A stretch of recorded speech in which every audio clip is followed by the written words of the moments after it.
शनि केतु और चंद्र कंजक्शन को हम लगातार विचार कर रहे हैं। इस वीडियो में आपके मकर लगन वाले जातकों के लिए चर्चा करेंगे पंचम भाव के लिए।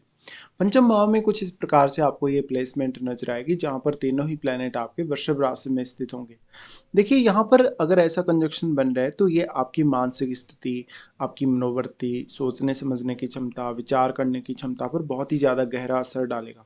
यहाँ पे लग्नेश स्वयं शनि है और शनि खुद ही आपके पंचम भाव में आ गए, तो शनि की स्थिति पर आपको सबसे ज़्यादा ध्यान देने की आवश्यकता है। और पंचमेश आपके यहाँ शुक्र हैं, तो शुक्र की प्लेसमेंट भी आपके चार्ट में कितनी ज़्यादा अच्छी है। देखिए शनि क्योंकि दूसरे घर के भी लॉर्ड हैं, तो ऐसे में शनि आपकी धन संपत्ति और बाकी मामलों के लिए काफ़ी इंपॉर्टेंट हो जाते हैं। बाकी डिपेंड करेगा अब आपके लगन में या आपके दूसरे भाव में यदि कोई भी प्लैनेट स्थित है तो आपको उस पर विचार करना ही होगा। ऐसे कंजक्शन में अब शनि पर आपको सबसे ज्यादा ध्यान देने की आवश्यकता है। क्या शनि यहाँ पे वक्री हो गए? देखिए शनि का वक्री होना आपको वैराग्य की तरफ लेकर जा सकता है, आपको रिश्तों से काफी ज्यादा डिटेच कर सकता है, आपको खुद को समझने, खुद की एबिलिटी को पहचानने में काफी ज्यादा देरी हो सकती है, या खुद को लेकर थोड़ी कुंठा हो सकती है। मन में मानसिक रूप से आपकी जो स्थिति है उतनी स्टेबल नहीं होगी, या मानसिक सुख शांति का आप कहीं ना कहीं जो फील है वो नहीं कर पाएंगे। शनि वक्री होने के केस में फिर आपके फोर्थ हाउस की तरफ ही मूव करेंगे, और फिर आपको देखना पड़ेगा केतु या शनि में से कोई भी यदि आपके फोर्थ हाउस के बहुत ज़्यादा क्लोज हो तो इनका असर आपको फोर्थ हाउस पर नज़र जरूर आ सकता है। अब इम्पोर्टेंट ये है कि शनि आपके चार्ट में दूसरे घर के भी लॉर्ड हैं। ऐसे में आपके धन संबंधी निर्णय, संपत्ति संबंधी निर्णय या जो पारिवारिक निर्णय वो भी इससे काफ़ी प्रभावित होंगे।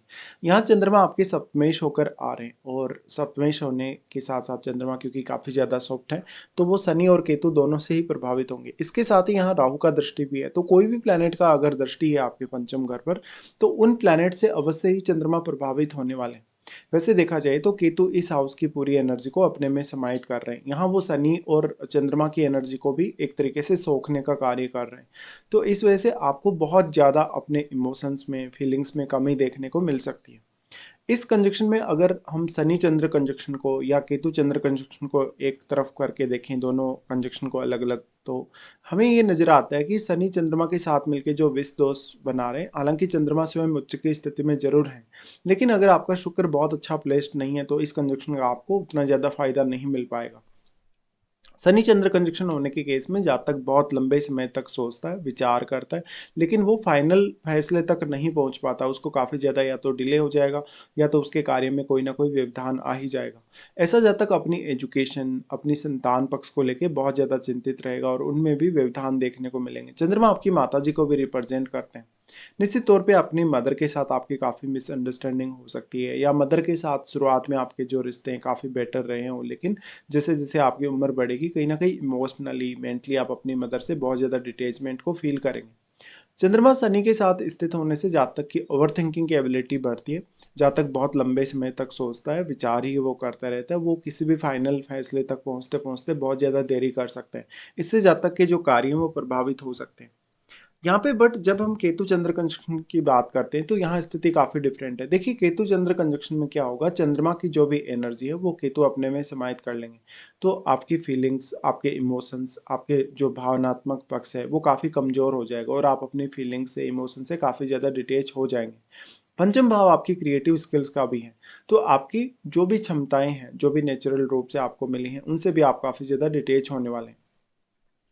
तो ऐसा जातक जब भी कोई भी प्रकार से सोचेगा, विचार करेगा, फैसला लेने की कोशिश करेगा, वो काफ़ी ज़्यादा घबरा जाएगा, उसके मन में काफ़ी ज़्यादा डर पैदा हो जाएगा, या जातक बहुत अच्छे तरीके से विचार नहीं कर पाएगा, सोच नहीं पाएगा, या वो कोई भी फैसला अच्छे से नहीं ले पाएगा।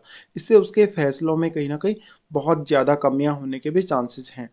यहाँ पे अब केतु आपको एक तरीके से अलगाव दे रहे हैं। अगर शनि वक्री ना हो तो शनि आपको काफ़ी ज़्यादा डिसिप्लिन देने की कोशिश करेंगे। शनि आपको बहुत ज़्यादा डिसिप्लिन के साथ साथ जो भी आप सोचेंगे, जो भी विचार करेंगे उस पर बहुत ज़्यादा स्टेबल रखने की भी कोशिश करेंगे। लेकिन क्योंकि चंद्रमा केतु से भी प्रभावित है, इसलिए बहुत लंबे समय तक आपका किसी भी एक निर्णय पर बना रहना बहुत ही ज़्यादा कठिन है। ऐसे केस में जातक कहीं ना कहीं मानसिक तौर पे भले ही वो बहुत ज़्यादा परिपक्व हो सकता है, अपनी उम्र की तुलना में वो अपनी भावनाओं को व्यक्त करने की क्षमता काफ़ी ज़्यादा रख सकता है, लेकिन यहाँ पर शनि होने की वजह से जातक अपनी जो इमोशंस हैं, अपनी जो फीलिंग्स हैं, उनको काफ़ी दबाने की कोशिश भी करेगा और थोड़ा इंट्रोवर्ट टाइप का वो व्यक्ति हो सकता है। ऐसा जातक अकल्ट में बहुत अच्छा कार्य कर सकता है, वो फिलोसॉफी रिलेटेड कार्यों में अच्छा हो सकता है, टेक्निकल रूप से वो बहुत ज़्यादा स्ट्रांग हो सकता है, ऐसा जातक दूसरों के माइंड को रीड करने, किसी भी एक पर्टिकुलर विषय में बहुत गहराई तक सोचने या विचार करने की क्षमता उसमें हो सकती है। तो आपको अपनी जो एबिलिटी है या अपनी जो नेचुरल क्वालिटीज़ हैं, उनको सीखने, उनको समझने, जानने में बहुत ही ज़्यादा देरी हो सकती है, जिससे आप उनका प्रॉपर अच्छे से यूज़ नहीं कर सकेंगे। यहाँ पे अब पंचमेश शुक्र हैं, तो शुक्र की स्थिति अगर अच्छी हो, अगर शनि वक्री ना हो, तो कुछ केसेस में ऐसा हो सकता है कि आप थोड़ा धन संपत्ति हासिल करने की कोशिश जरूर करेंगे। लेकिन एक समय बाद जब आपका केतु एक्टिवेट होगा, लगभग आपका 45 की एज, इवन 50 की एज के आसपास, तब आप इन अपने रिश्तों से भी और अपनी धन संपत्ति से काफ़ी ज़्यादा डिटेच होने वाले हैं। ऐसे केस में अब चंद्रमा पर अगर ध्यान दिया जाए, तो चंद्रमा क्योंकि सप्तमेश है, इसलिए सप्तम भाव में बैठा हुआ जो ग्रह होगा उस पर भी आपको काफ़ी ज़्यादा ध्यान देने की आवश्यकता है। चंद्रमा यहाँ जिन जिन प्लैनेट से प्रभावित होगा, उन सभी प्लैनेट्स को आपको देखना होगा। चंद्रमा इस प्रकार की स्थिति में होगा तो जातक में जो कंसंट्रेशन पावर हो उतनी अच्छी नहीं होगी। भले ही जातक किसी भी विषय में बहुत गहराई तक सोच जरूर सकता है, विचार भी बहुत अच्छे से कर सकता है, लेकिन इससे आपकी इमोशनल स्थिति, आपकी फीलिंग्स काफ़ी प्रभावित होंगी। तो आप अपने रिश्तों के साथ प्रॉपर बिहेव नहीं कर सकेंगे। आप में कहीं न कहीं बहुत ज़्यादा रुकावटें होंगी। आप किसी भी पर्टिकुलर विषय के मामले में जब भी स्टडी करेंगे, तो आपकी जो मेमोरी है वो बहुत अच्छे से काम नहीं करेगी। कंसंट्रेशन जब अच्छी नहीं होगी, तो आपको चीज़ों को समझना, सीखना उतना आसान कभी-कभी नहीं होगा। ऐसे केस में संतान प्राप्ति को लेके देरी हो सकती है, अपनी एजुकेशन वगैरह में देरी हो सकती है, संतान के साथ आपके काफ़ी मतभेद भी इवन सामने आ सकते हैं। ऐसी स्थिति में जातक अगर बहुत ज़्यादा प्रैक्टिकल हो, जातक अगर बहुत ज़्यादा इमोशनल होने के बजाय खुद को अगर ज़्यादा से ज़्यादा समय दे और बहुत ही ज़्यादा लाइफ में प्रैक्टिकल नज़रिया रखे, तो वो ज़्यादा अच्छा कर सकता है। अब अगर हम विचार करें इनकी दृष्टि संबंध के हिसाब से, तो सबसे पहले शनि का दृष्टि आ जाता है सप्तम घर पर, जहाँ पर वो आपको पब्लिक डीलिंग के मामले में, रिश्तों के मामले में बहुत ही ज़्यादा प्रैक्टिकल बनाता है और बहुत ज़्यादा स्ट्रिक्ट भी बनाता है। सप्तम भाव में यदि कोई भी प्लैनेट बैठा होगा, उस प्लैनेट विशेष के केस में भी आपको शनि बहुत ज़्यादा स्ट्रिक्ट या अनुशासित बनाएंगे। शनि का लेकिन सप्तम भाव पर प्रभाव उतना ज़्यादा अच्छा नहीं माना जा सकता। मैरिड लाइफ को लेके बहुत ज़्यादा आप डिससेटिस्फाई हो सकते हैं। आप अपने पार्टनर को बहुत ज़्यादा डोमिनेट करने की कोशिश कर सकते हैं। पार्टनर के साथ काफ़ी ज़्यादा मतभेद भी हो सकता है। इसी तरीके से आपके बिजनेस की स्थिति को देखा जाए, तो आप अपने बिजनेस करने में सफल जरूर हो सकते हैं, लेकिन शनि अगर वक्री हो तो आपको काफ़ी ज़्यादा चुनौतियाँ होंगी। तो शनि के प्रभाव की वजह से फिर सप्तम भाव में बैठा प्लैनेट भी प्रभावित होगा, और क्योंकि उस ग्रह का प्रभाव आपके लगन पे है, तो उस ग्रह की वजह से, उस ग्रह के कारकत्व है या उसकी एनर्जी की वजह से आपकी छवि प्रभावित होगी। लोग आपको किस तरीके से जज करते हैं, लोग आपके बारे में क्या कुछ सोचते हैं, कैसे कैसे आपके बारे में विचार करते हैं, वो सब। शनि का यहाँ सप्तम भाव पर प्रभाव होने की वजह से आपको देखना होगा कि आपकी मैरिज में कभी कभी डिले देखने को मिलेगा, या मैरिज करने का इच्छा नहीं होगा। अगर इच्छा होगा भी, तो आपका मैरिज का जो पार्टनर होगा, यानी जिसके साथ भी आपने मैरिज किया, वो प्रॉपर आपकी एक्सपेक्टेशन के हिसाब से नहीं होगा। कभी कभी उसमें आपको कुछ कमियां लगेंगी। इस तरीके से अब सप्तम भाव में बैठा प्लैनेट काफी इंपॉर्टेंट हो जाता है, और सप्तम भाव पर जिन जिन ग्रहों का दृष्टि है वो भी आपके लिए उतना ही ज्यादा इंपॉर्टेंट होंगे। फिर इनका दृष्टि आ जाता है आपके 11वें घर पे। देखिए, 11वें घर में ऑलरेडी राहु स्थित होंगे, तो राहु इस घर को काफी मल्टीप्लाई कर रहे हैं एक तरीके से। और राहु मल्टीप्लाई कर रहे हैं, तो आप ये ऑलरेडी समझ सकते हैं कि राहु का ही प्रभाव यहाँ सबसे ज्यादा रहेगा, और राहु का प्रभाव आपके पंचम घर पर भी है। बट पंचम घर में केतु हैं, और राहु और केतु के बीच में 180 डिग्री का एंगल है। इस एंगल के होते आपको ये समझना होगा कि राहु सिर्फ जितना एंगल है उतना ही प्रभाव यहाँ डाल सकते हैं। हालांकि फिर भी वो चंद्रमा को बहुत ही ज्यादा प्रभावित करने में सक्षम होंगे। और शनि को राहु तब ज्यादा प्रभावित कर पाएंगे जब शनि अगर अगर मान लो वक्री स्थिति में नहीं है। हालांकि वैसे राहु खुद भी शनिवत ही चलते हैं, तो शनि अगर वक्री नहीं होगा तभी आपको ज्यादा फायदा मिल पाएगा इस स्थिति में। तो अब राहु के साथ बैठा हुआ ग्रह आपके लिए बहुत ज्यादा इंपॉर्टेंट हो गया, क्योंकि उस ग्रह का प्रभाव यहाँ पर है आपके पंचम घर पर, और तीनों ही प्लैनेट्स को वो काफी प्रभावित करेगा, क्योंकि वो प्लैनेट आपके कहीं ना कहीं आपके जिन जिन भावों पर दृष्टि डालेगा उन भावों को भी काफी स्ट्रांगली प्रभावित करेगा, और उसकी जो क्वालिटीज हैं, उसका जो कारकत्व है वो भी काफी मल्टीप्लाई हुआ है।